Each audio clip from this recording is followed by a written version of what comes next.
एक दिन मेरे पत्नी ने खाना खाते समय मुझे कहा कि पानी से हाइड्रोजन तैयार होगा और हाइड्रोजन से गाड़ियाँ चलती है, ऐसा आप बोलते हो।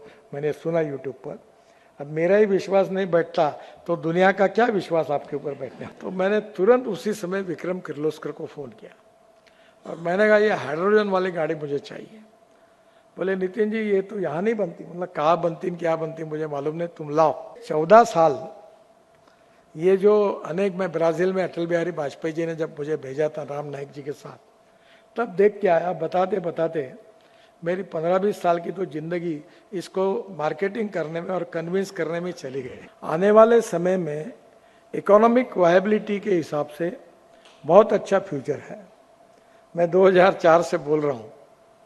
पहले लोग तो पागल ही समझते थे, जो बोलते थे तो ये क्या बोल रहे, कैसे होगा, ये कुछ भी बोल रहे, ऐसा बोलते थे। फिर अभी धीरे धीरे अब लोग विश्वास रखने लगे। फिर मैंने एक बार विक्रम किर्लोस्कर सीआई के चेयरमैन थे, जो टोयोटो के चेयरमैन थे, बेचारे उनका देहांत हो गया। एक दिन मेरे पत्नी ने खाना खाते समय मुझे कहा कि पानी से हाइड्रोजन तैयार होगा और हाइड्रोजन से गाड़ियाँ चलती है, ऐसा आप बोलते हो। मैंने सुना यूट्यूब पर। अब मेरा ही विश्वास नहीं बैठता तो दुनिया का क्या विश्वास आपके ऊपर बैठने वाला। तब मुझे ध्यान में आया कि मामला गंभीर है। तो मैंने तुरंत उसी समय विक्रम किर्लोस्कर को फ़ोन किया और मैंने कहा ये हाइड्रोजन वाली गाड़ी मुझे चाहिए। बोले नितिन जी ये तो यहाँ नहीं बनती। मतलब कहाँ बनती क्या बनती मुझे मालूम नहीं, तुम लाओ। तो बोले ठीक है। तो उन्होंने वो मेरा ही गाड़ी ला के दी। अब फ्लेक्स इंजन की नागपुर में, और मैं प्रचार करता हूँ कि देखो ये चल सकता है, क्योंकि आउट ऑफ बॉक्स किसी बात पर विश्वास रखने के लिए सिस्टम में भी लोग तैयार नहीं होते और बाहर के भी लोग तैयार नहीं होते। उसको समय लगता है। अब सबको पता चल गया, अभी मुझे कोई कन्विंस करने की जरूरत नहीं है। पर ये 14 साल ये जो अनेक, मैं ब्राज़ील में अटल बिहारी वाजपेयी जी ने जब मुझे भेजा था राम नाईक जी के साथ, तब देख के आया। बताते बताते मेरी 15-20 साल की तो जिंदगी इसको मार्केटिंग करने में और कन्विंस करने में चली गई। तो ये आज वो स्थिति नहीं रही। आज सीआई वालों तो ज़्यादा होशियार लोग हैं, बिजनेस में काम करते हैं, उनको बराबर समझता है कि कहाँ पैसा है कहाँ नहीं है। आप जैसे कौन, इससे अच्छे कौन होंगे कि आप तो स्मेल से जान लेते इकोनॉमिक वायबिलिटी कहाँ है। आपको समझाने की आवश्यकता नहीं है। अब धीरे धीरे लोगों को ध्यान में आया। और मैं इसलिए कहता हूँ कि देश का प्रदूषण नष्ट हो वगैरह ये काम हमारा है, हम करेंगे। वो तो आप करते हैं तो अच्छी बात है, पर इकोनॉमिक वायबिलिटी है पॉसिबल। 22 लाख करोड़ का इंपोर्ट है। कितनी कोशिश करोगे तो कभी ये, अभी मुझे लोग पूछते हैं तुम इलेक्ट्रिक की भी बात करते, इथेनॉल की बात करते, मिथेनॉल की बात करते, सीएनजी की बात करते, हाइड्रोजन की बात करते हैं। तो मैंने उनको कहा इसका सही उत्तर बताऊं, इतना सब होने के बाद में भी ये इंपोर्ट कितना कम होगा अभी भी मुझे डर लगता है। यानी इतना पटक पटक के भी बायोफ्यूल की इकोनॉमी अभी भी 2 लाख करोड़ के ऊपर नहीं गई और इंपोर्ट है 22 लाख करोड़ का, यानी 11 गुना है। और इतना कितना भी हम करेंगे तो भी ह्यूज पोटेंशियल है। डिमांड एंड सप्लाई के इसमें डिमांड बहुत ज़्यादा है और आपका जो अल्टरनेटिव प्रोडक्ट है वो सस्ता है, पोल्यूशन फ्री है, इंडिजिनियस है, किसानों के लिए हेल्पफुल है, युवाओं को रोजगार देने वाला है और देश की ग्रोथ को बढ़ाने वाला है और आपको कमाई देने वाला है।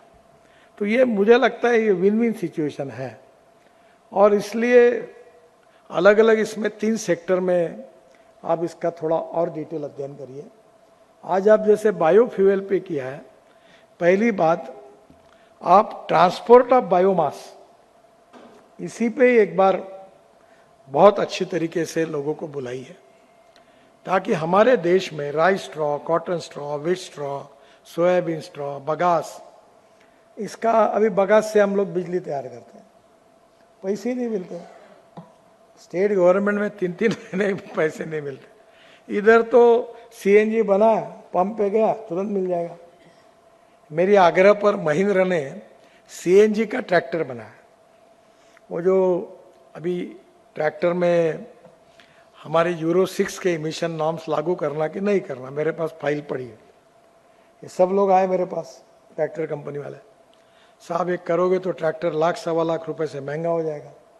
मैंने बोला यूरो 6 इमिशन नॉर्म तो सबको लग गए, ऑटोमोबाइल इंडस्ट्री को लग गए, और तुम अगर नहीं लगाओगे तो ये प्रदूषण के हिसाब से तो आवश्यक है। तो मैंने बोला एक काम करो, मैं ये नहीं करता, मेरी कंडीशन है। बोले क्या? मैंने बोला इलेक्ट्रिक पर, इथेनॉल पर, फ्लेक्स इंजन का, मिथेनॉल पर और सीएनजी पर के ट्रैक्टर मार्केट में लॉन्च करो। अगर तुम ये लॉन्च करोगे तो मैं यूरो 6 के इमिशन नॉर्म नहीं लाऊंगा, और तुमने ये लॉन्च नहीं किया तो मैं टपका दूंगा, साइन लगा के निकाल दूंगा। आपको देखो तय करना है क्या है। तो अब उनका सीएनजी का ट्रैक्टर आया उधर, उसको सिलेंडर शायद 2 या 4 लगा है। मेरे पास सीएनजी का ट्रैक्टर है, तो 1.5 लाख, 1 से 1.5 लाख रुपए साल की किसान की बचत है, क्योंकि सीएनजी सस्ता है, डीजल महंगा है। अब धीरे धीरे पाइपलाइन से भी सीएनजी जा रहा है, पर वो इंपोर्टेड है। हमारे यहाँ एलएनजी के पंप मैंने शुरू करा है, बैद्यनाथ कंपनी को, वही कंसल्टेंट हूँ उनका। और जब पंप शुरू किए तो अभी उनके 5 हो गए, अभी ग्वालियर में जा रहे, सब रोड पे डाल रहे वो। और फिर मैंने उनको कहा तुम्हारी एनबीएफसी है लहा, मैंने बोला तुम एक काम करो, तुम 500 ट्रक वालों से कांटेक्ट करके एलएनजी के ट्रक का कॉन्ट्रैक्ट करो, और इधर तुम अपना फाइनेंस कर दो। तो उन्होंने अभी आयशर वोल्वो के साथ जॉइंट वेंचर किया और 250 ट्रक खरीद लिए, और वहाँ उनके यहाँ अभी 2 पंप बढ़िया चल रहे हैं, अच्छी कमाई हो रही। और एलएनजी में 100 रुपये का डीजल जहाँ लगता है, वहाँ 40 रुपये का एलएनजी लगता है और 50 रुपये का सीएनजी लगता है। तो लॉजिस्टिक कॉस्ट वर्ल्ड में हमारी हाईएस्ट है, 14% है। और मेरा विश्वास है कि जिस दिन रोड अच्छे बन रहे हैं उस दिन फ्यूल भी चेंज हो गई, इलेक्ट्रिक, सीएनजी, एलएनजी और इथेनॉल ये आ जाएगी। और मुझे लगता है कि निश्चित रूप से आने वाले समय में हमारी लॉजिस्टिक कॉस्ट 9% पे आ जाएगी, सिंगल डिजिट पर, क्योंकि फ्यूल में एकदम कॉस्ट डिफरेंस है। और इसलिए मेरी आप सबसे रिक्वेस्ट है कि ये प्रोजेक्ट जो है ये इकोनॉमिकली वायबल है, प्रॉफिट मेकिंग है।